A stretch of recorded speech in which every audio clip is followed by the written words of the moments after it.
საქართველოსა და რუსეთს შორის ვერ მოხდება დიპლომატიური ურთიერთობების აღდგენა, სანამ არის მოუგვარებელი ეს სიტუაცია აფხაზეთთან და ოსეთთან დაკავშირებით.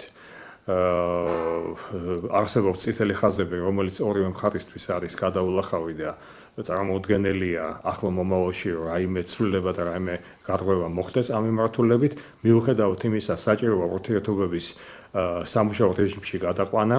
ბატონმა კარასინმა უნდა გაიხსენოს, რატომ გაწყვიტა საქართველოს დიპლომატიური ურთიერთობა და თუ შეიცვალა იმ მიზეზებისგან რომელიმე, რის გამოც ეს მოხდა. რა თქმა უნდა, არა.